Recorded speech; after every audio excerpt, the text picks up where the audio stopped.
கணவன் மனைவிக்குள்ள பிரச்சனை, பெற்றோர் பிள்ளைகளுக்குள்ள சில டிஸ்பியூட் வருது.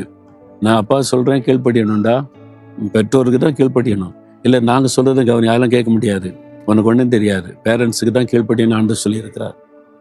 மனைவிகளை கர்த்தருக்கு கீழ்ப்படிக்கணும் தான் பைபிள்ல இருக்கு. நீ தான் கீழ்ப்படியணும், நான் சொல்றதை கேளு. இல்லைங்க இது நன்மையான இருக்குமே, அதெல்லாம் கேட்க முடியாது.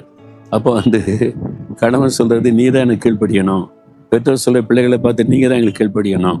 உண்மைதான். அதே சமயத்துல நீங்க ஒருவருக்கு ஒருவர் கீழ்ப்படிங்கன்னு வசனம் சொல்லுது. அப்போ சில நல்ல ஆலோசனை மனைவி சொன்னா அதை ஏற்றுக்கொண்டு அதை ஏற்றுக்கொண்டு கீழ்ப்படியணும். அதுல என்ன பிரஸ்டீஜ் வேண்டி கிடக்குது?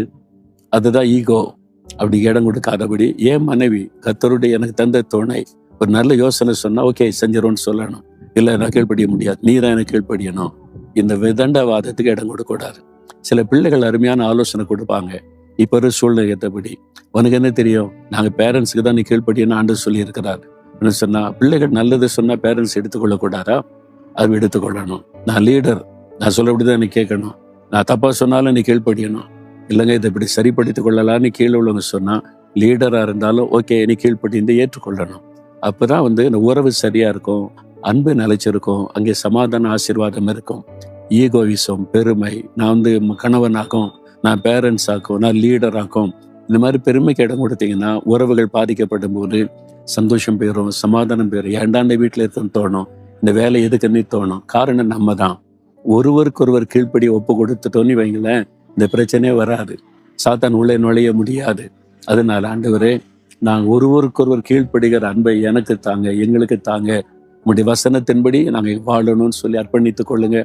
பெரிய ஆசீர்வாதம். என்ன லீடர்ஷிப் பொறுப்பில் வச்சிருக்கிறாரு. எங்க ஊழியத்துல நிறைய லீடர்ஸ் இருக்காங்க. லீடரா எல்லாரும் கூட சிலர் சில ஆலோசனை சொல்லுவாங்க. அது கர்த்தருக்கு சித்தமா இருந்தா நான் ஏற்றுக்கொள்வேன். சந்தோஷம், அதை செய்யலாமே. அப்ப இல்லை நான் லீடரு, நீ சொல்றபடியெல்லாம் செய்ய முடியாது அப்படி பேசினா எனக்குள்ள திமிரு இருக்குது, பெருமை இருக்குன்னு அர்த்தம். எல்லாம் பாதிக்கப்படும். கொஞ்சம் விட்டு கொடுக்கணும், வளைந்து கொடுக்கணும், ஒருவருக்கு ஒரு கீழ்ப்படி அர்ப்பணித்துக் கொள்ளணும். அப்பதான் நம்முடைய வாழ்க்கை நல்லா இருக்கும். நம்ம வசிக்கிற இடம், வாழ்ற இடம், வேலை செய்யற இடத்துல சந்தோஷமா இருக்க முடியும். ஒப்பு கொடுக்குறீங்களா? நீங்க கொஞ்சம் வளைஞ்சு கொடுக்காதனால எவ்வளவு பெரிய பிரச்சனை வீட்டுக்குள்ள. நீங்க அவங்க சொல்றது கரெக்டா இருந்து ஏற்றுக்கொள்ளாம வீம்பா பேசுனீங்க, நான் உனக்கெல்லாம் கீழ்ப்படிய முடியாதுன்னு. அதனால எவ்வளவு பிரச்சனை.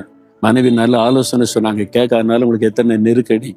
இந்த வீண் பெருமைக்கெல்லாம் இடம் கொடுக்காம ஒருவருக்கொருவர் கீழ்ப்படியணும்னு அர்ப்பணித்துக் கொள்ளுங்க. சரியா?